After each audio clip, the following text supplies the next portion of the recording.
This is a picture of Dr. Chaim Beinart. There's probably a lot more to be said about him in different places, but this is what the man looked like. And we've been working on his atlas, and we have a series of readings in his book, which, let's see, where is it? It's on this page, Atlas of Medieval Jewish History, and I entitle it How the Jews, or maybe How the Jews Survived the Middle Ages, because it's incredible, but not only do we survive, but where it was possible, we flourished. But then the church, other things came in, and the world keeps changing. Not necessarily easy for us. But anyway, these are some of the books that Chaim Beinart worked on. Now, why he did this, we'll see if we can find a little bit to say about his life, so on and so forth. But he got deeply involved in the Spanish legacy. And I read his books. He comes in 2 volumes. I only have one of them now. It tells you a lot about what happened in the Spanish world to the Jews. You know that Columbus was actually Jewish. Of course, he adopted the Christian faith, which many, many people did. But he was actually Jewish, and 1492 was the day of the expulsion from Spain. That's the same day he left the harbor of Palais. So what is going on here? The expulsions of the Jews from Spain. He wrote that book.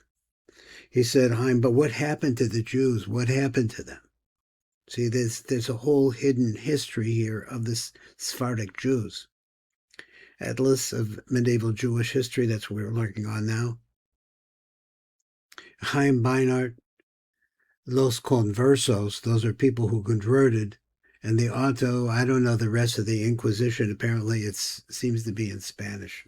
In Spain. Now, let me see if I can find a little bit about it. He was born on November 14, 1917 in Pskov, Russia. He died in the year 2010, not that long ago, in Jerusalem. So that was 1917. He lived a long life. Let's see what else we got about him. Let's get this down where I can read it. It says Chaim Beinart, and we do have some glare. I'm sorry about that. Here we go. Chaim Beinart was an Israeli historian and academic administrator. Originally from Russia, he was a professor of history at the Hebrew University of Jerusalem. He served as the Dean of Humanities at the Ben-Gurion University of the Negev. Born a quick fast, he was born in 1917. He says he was 92 when he passed away. Chaim Beinart was an Israeli historian, so we go back through the same thing. Let's see if there's anything in Wikipedia that really wants to tell us about this man, Chaim Beinart, whose book we have been studying.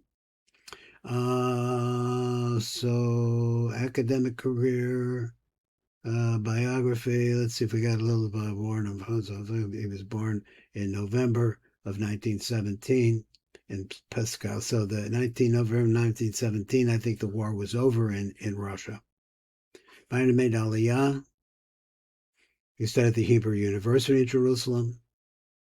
He has a wife. His wife's name was Ruth. They had 4 children. He lists the names. Just a little something about this man. He's a scholar. So let's come over here and just pick up where we left off. And I hope that in the future that people will be able to plug into the, what do we call it? My library, so to speak. There's just thousands of stuff in there. Let me turn on a little bit more light now. Okay, that's better for me. Let's see if it's better for everybody. Now, apparently there was something about the Karaites. Who are the Karaim? There was a sect of Jews. These are Jewish people who split off from the main body of the Jews by rejecting the Babylonian Talmud. It was a political fight that wound up in a big split. Nothing new for the Jews. He writes like this. This is the Karaites in the 17th century. Now, there's a little thing that's written here. I don't know what it has to do with this, with the Karaites. In Hebrew, they're called the Karaim, and I think I'm going to call them the Karaim. Let's come down here and take a look at a few things we wanted to say. This is really a map of how the Karaim came into Poland. Now, understand that Poland at the time, in the 16th and 17th century, was the largest place of inhabitants of Jews. It included, this is all Poland now, it included not only Krakow and places like that, but it also had Lvov, which they pronounce Lviv, Lutsk, where my grandfather came from, Kreinstall, Galich, up to Vilna. These are not tremendous distances here.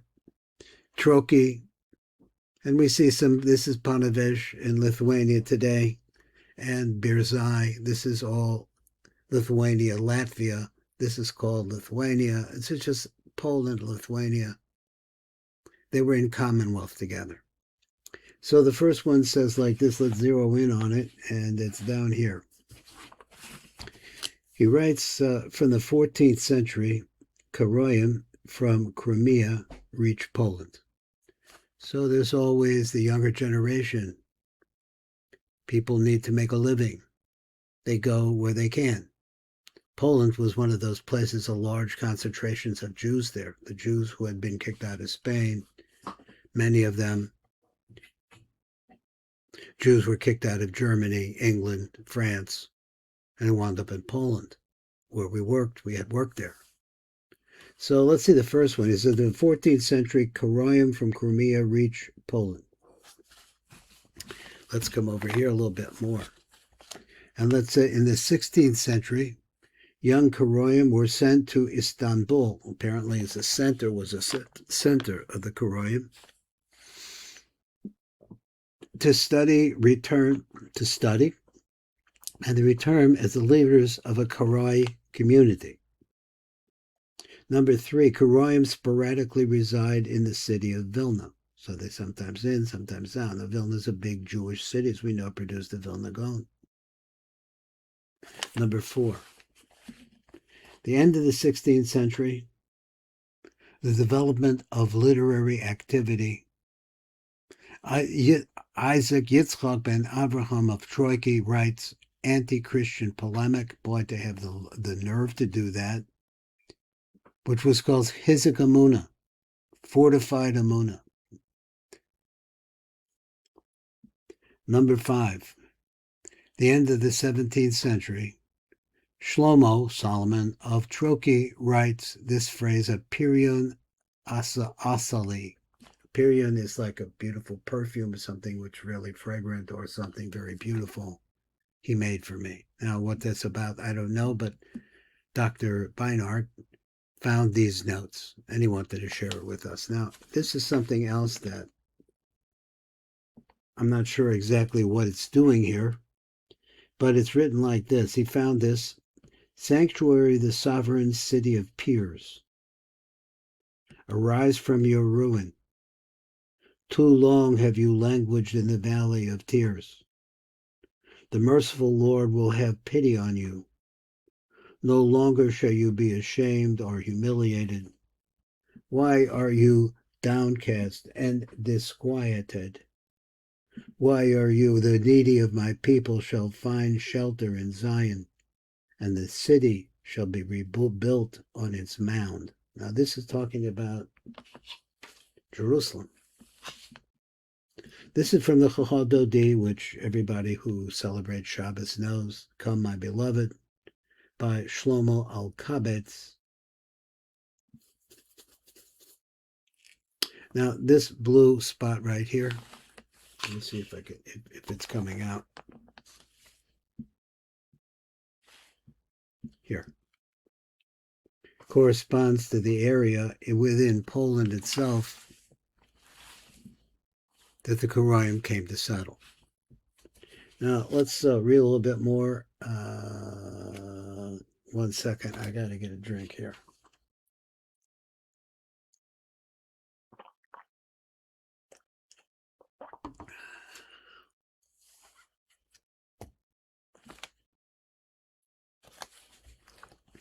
We're going to read now, we're going to go into a different section. and we're going to read some history. It's really fantastic. You have to understand all the things that are the dangers for the Jewish people, but likewise I said that we always flourished and flowered whenever we could.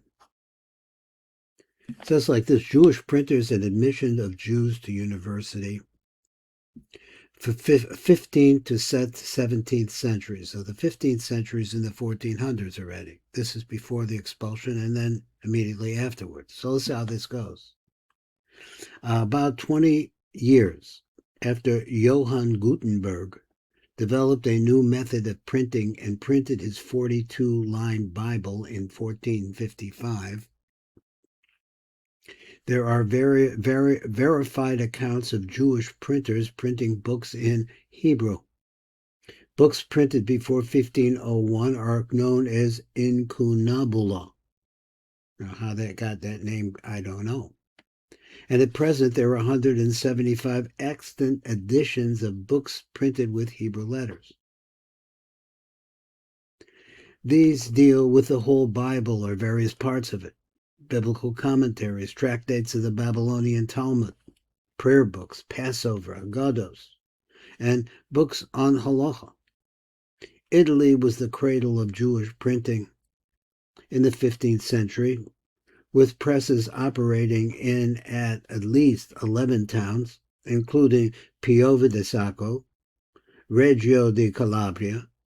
That gives a year for that in 1475. Now, Mantua, which we called originally Mantoba, which would probably mean the Holy Mountain, or the Good Mountain. That was in 1476. Is another one that came to Mantova and Cremona. That's one I know from other places. The Soncino, 1483, Brescia in 1491. Jewish printing continued in the 16th and 17th centuries, with presses operating in Venice, Cremona, oh, they got Cremona in there, and Sabioneta. Both Jewish and non-Jewish craftsmen contributed to the development of Hebrew printing. We worked together. Spain was the next largest center for Jewish printers and their presses. In 1476, and this is 1492, was the expulsion. Solomon, Shlomo ben Moses Alkabetz, who was the grandfather of the Kabbalists, the famous Solomon, which had his shul there, Shlomo Alkabetz, established a press in Guadalajara, and Eliezer Alantansi in Híjar in Aragon in 1485. One was set up in Zamora in 1487. For Portugal, they're extant in Cunabula, attesting to printing presses in Lisbon in 1473, in Faro in 1487, operated by Eliezer Toledano, the printer, and in Leiria in 1492, operated by the printers Samuel de Hortos and Sons. Now, while the expulsion had the tremendous orders of what's going to be a tremendous, huge tragedy for the Jewish people, which we are living through. We lived through. But nonetheless, 1492, things were still printing in Portugal, and what's happening in Spain next door. Constantinople had one in Cunabulum. The Arba Turim by Yaakov ben Asher, completed in 1492 by the printers, David and Samuel ibn Nahmias. In the 16th century, presses were established in other Jewish centers, such as Prague, 1512, Salonika, 1513, Fez, 1516, and Augsburg, 1533. Amsterdam became an important center for Hebrew printing in the 17th century. After Menashe ben Israel established the first press in 1626. Christian printers were also active in printing. They printed Hebrew texts both for Jewish and non-Jewish clients. Such presses operated in Basel, I don't know if it was Basel, and Lyon, 1520. Now, let's go to this next section. So this gives you an idea of some of what has happened to the Mediterranean Jews. I think I could even bring it down closer. Let's see. Yeah. Universities. The medieval universities founded in the 12th and 13th centuries were naturally closed to Jews, since their curriculum was largely theologically oriented. The few Jews who were able to attend these universities were apostates. People had turned their back on their religion and adopted Christianity. The University of Oxford, Paris, and Salamanca, all of these different places, established faculties for the study of Hebrew and Judaica. This is very interesting. These are Christians that are doing this, particularly for men studying to be priests. Medicine was one of the few subjects that interested Jews, but few places were open to them. Eventually, a number of Jews were able to study medicine at the University of Padua.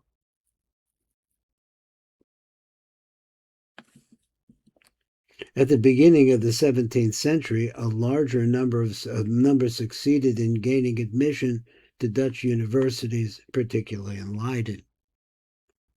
Now, in Spain, the conversos were able to study at many of the universities until the end of the 15th century, when a number of universities limited the intake of conversos.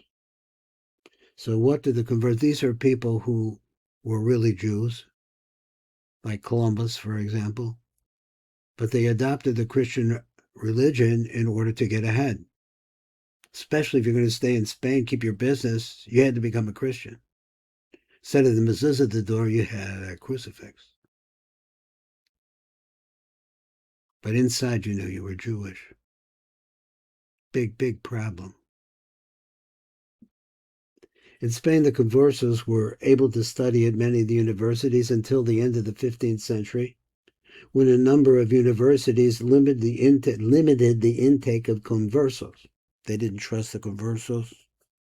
You know, all the blood libels and all of the accusations made about the Jews really were developed by the church. And we are like an insidious element in their midst because they have the true faith, and we are destroying it. By what? By living. When a number of universities limited the intake, we said that, you had to forge, just what they did, conversos, thus compelling some of the conversos to obtain forged documents attesting to their Christian ancestry. Now, if you know Cuban people, which I do, so many of them are very, very sympathetic to Jews. I look at Marco Rubio; he's in the press all the time now. He's Cuban. They have a sensitivity for Jews, and they know, many of them know deep down inside they're Jewish. They want to be Jewish, and some of them do become Jewish. It's not easy. So he says the University of Salamanca established a faculty of Hebrew in the year 1314, and when the University of Alcalá de Henares was founded in 1509, some conversos were admitted. However, the major converso admittance into the universities came in the 16th and 17th centuries. Some of them even attained high status. The Inquisition kept a close watch on university students, fearing the spread of heretical ideas. So they consider the Jews heretics, enemies of God. So let's just step over here for a second. Let me see if I can bring this back and then bring it in a little bit so we can see some of it. I'll mix it up for myself here.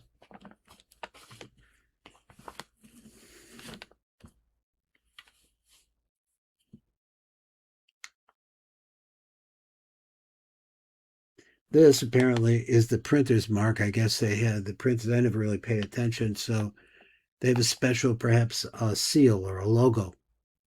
So he says this is the printer's mark of Gershom ben Moses Soncino. So we know the name Son, we pronounce it Soncino.